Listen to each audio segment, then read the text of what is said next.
A recente decisão da China de impor novas restrições às exportações de chips fabricados por empresas dos Estados Unidos provocou um verdadeiro terremoto no mercado global de tecnologia. A medida surge em meio à escalada da chamada Guerra dos Semicondutores, que vem se intensificando nos últimos anos. Pequim argumenta que as restrições têm como objetivo proteger sua segurança nacional e estimular a autossuficiência em áreas estratégicas. No entanto, analistas enxergam o movimento como uma resposta direta às sanções impostas por Washington contra companhias chinesas, como a Huawei, que sofreram bloqueios no acesso a tecnologias de ponta. O resultado imediato foi a instabilidade nos preços de componentes, com impacto em indústrias de smartphones, computadores e até no setor automotivo, que depende fortemente de chips de alto desempenho. Segundo capítulo. Os Estados Unidos, por sua vez, veem nas restrições chinesas um desafio frontal ao seu domínio tecnológico. Empresas norte-americanas de semicondutores, que historicamente lucraram com contratos milionários na Ásia, agora enfrentam uma barreira que pode reduzir drasticamente sua competitividade global. Isso porque a China é o maior consumidor de chips do planeta, responsável por mais de 1/3 da demanda mundial. Sem acesso irrestrito a esse mercado, companhias americanas perdem escala, enquanto fabricantes locais chineses e até concorrentes europeus e sul-coreanos ganham espaço. O movimento ainda pressiona cadeias de suprimento em todo o mundo, criando incertezas sobre prazos de entrega, aumento de custos e capacidade de inovação em setores dependentes de inteligência artificial, telecomunicações e supercomputadores. Terceiro capítulo. Dentro desse cenário conturbado, um nome chama a atenção dos analistas. Scott Bessent, um dos gestores de fundos mais respeitados de Wall Street. Ele tem defendido a ideia de que os Estados Unidos precisam recuar estrategicamente e buscar negociações mais equilibradas com Pequim, em vez de insistir em uma guerra econômica de longo prazo. Para Bessent, a interdependência entre as duas maiores economias do mundo torna inviável uma ruptura completa. Além disso, ele alerta para os riscos de o Ocidente perder competitividade ao subestimar a velocidade com que a China avança em inovação tecnológica. Seu posicionamento gerou debates acalorados no setor financeiro, dividindo opiniões entre aqueles que defendem uma postura mais agressiva contra a China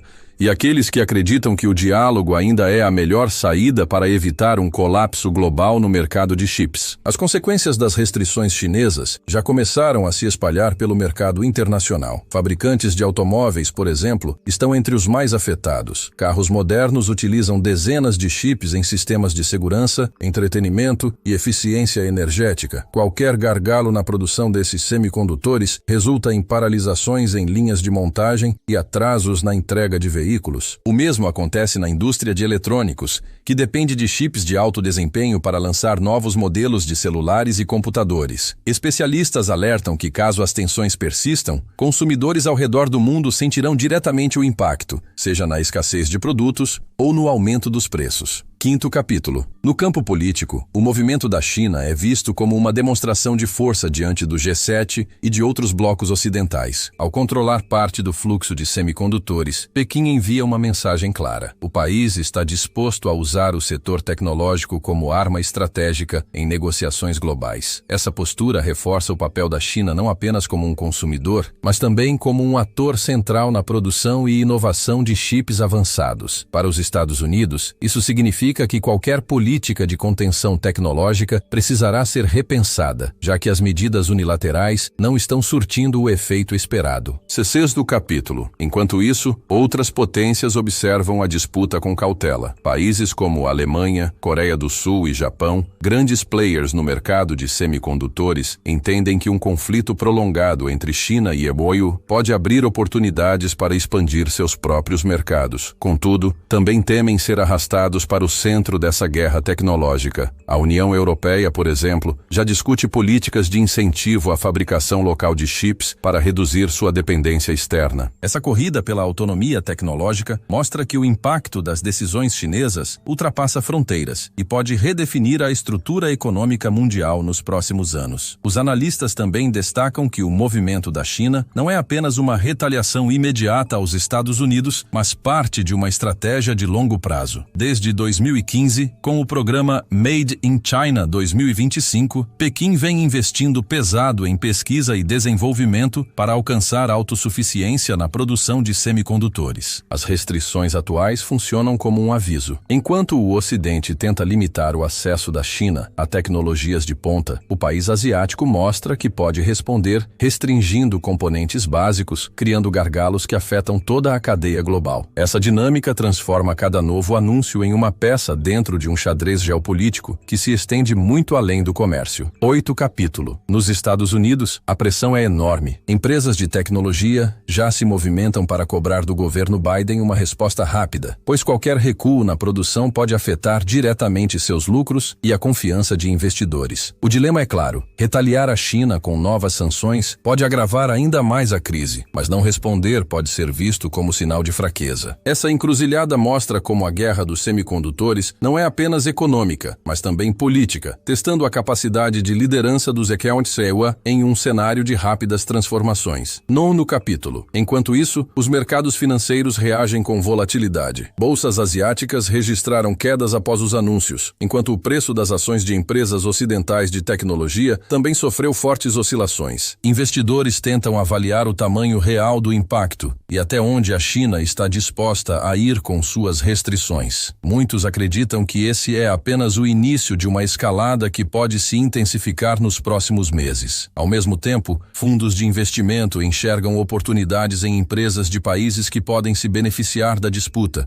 como Taiwan, Coreia do Sul e até mesmo nações emergentes que buscam entrar no setor. A Europa, por sua vez, observa com preocupação. O continente já vinha tentando diminuir sua dependência de fornecedores externos por meio do chamado EU Chips Act, um plano ambicioso para estimular a produção local de semicondutores. Mas os especialistas ressaltam que a Europa ainda está distante de alcançar autonomia real e, portanto, qualquer choque na relação EU-China atinge em cheio o mercado europeu. Alemanha, França e Itália pressionam Bruxelas para acelerar investimentos, pois compreendem que, sem chips, toda a cadeia industrial, de automóveis a equipamentos médicos, fica vulnerável. Essa vulnerabilidade reforça a percepção de que a disputa ultrapassa fronteiras, afetando todos os atores globais. 11º capítulo. Na Ásia, aliados próximos de Washington, como Japão e Coreia do Sul, enfrentam um dilema particular. Esses países têm acordos estratégicos com o CISECRAEWA, mas ao mesmo tempo dependem profundamente do mercado chinês para exportações e importações de insumos. Se seguirem rigidamente as sanções norte-americanas, correm o risco de perder bilhões em contratos com Pequim. Se ignorarem as pressões do CISECRAEWA, podem comprometer a cooperação em segurança e defesa. Essa tensão mostra que a guerra dos chips não é apenas bilateral, mas cria fissuras em alianças históricas que até pouco tempo atrás pareciam inabaláveis. E 2º capítulo. Enquanto os governos se digladiam, a China aproveita para intensificar sua narrativa interna. Mídias estatais e discursos oficiais apresentam a medida como uma prova de soberania e resistência diante das tentativas ocidentais de sufocar seu desenvolvimento. A população, em grande parte, apoia a decisão, enxergando o país como um ator firme que não aceita imposições externas. Esse elemento interno é crucial, pois fortalece a posição de Xi Jinping em manter a linha dura, mesmo diante de custos econômicos. Para Pequim, mostrar firmeza é também uma forma de legitimar seu projeto de liderança global, tanto para seus cidadãos quanto para parceiros internacionais. Nos Estados Unidos, o impacto político das restrições chinesas já começa a aparecer. Parlamentares pressionam a Casa Branca a responder com medidas ainda mais duras, como ampliar sanções, restringir exportações de tecnologia avançada e até mesmo estimular a realocação de fábricas americanas da Ásia para territórios aliados. Ao mesmo tempo, setores empresariais reclamam que o excesso de medidas retaliatórias pode prejudicar empresas nacionais, já que boa parte dos lucros de gigantes da tecnologia vem justamente do mercado chinês. Essa divisão interna nos Sinaniwanura deixa claro que a guerra dos chips está se tornando um teste não apenas de força econômica, mas também de coesão política em Washington. 4º capítulo. No cenário financeiro, os mercados globais reagem com cautela. As bolsas da Ásia e da Europa registram quedas após o anúncio de Pequim, e os investidores buscam ativos considerados mais seguros, como o ouro e títulos do Tesouro norte-americano. O setor de semicondutores, em particular, sofre grandes oscilações. Empresas fornecedoras de chips veem suas ações despencarem em um dia, enquanto startups locais chinesas são valorizadas por apostadores de longo prazo. Analistas observam que o recuo estratégico mencionado por figuras como Bessent pode indicar que investidores mais experientes já antecipam uma transição de liderança tecnológica nos próximos anos, com a China ganhando espaço gradualmente. 15º capítulo. Com tantos fatores em jogo, especialistas concordam que estamos diante de uma disputa de longo prazo. Não se trata apenas de uma medida pontual de Pequim, mas de um movimento que se encaixa em uma estratégia mais ampla de reduzir dependência do CPEUA e reposicionar a China como protagonista tecnológico. Do lado americano, a narrativa é de contenção. Impedir que Pequim assuma o controle de cadeias críticas de suprimentos globais. O embate, portanto, é estrutural, com consequências que podem se estender por décadas. A guerra dos chips está redefinindo alianças, mudando fluxos de investimentos e, acima de tudo, mostrando que a tecnologia não é apenas inovação, mas também poder geopolítico.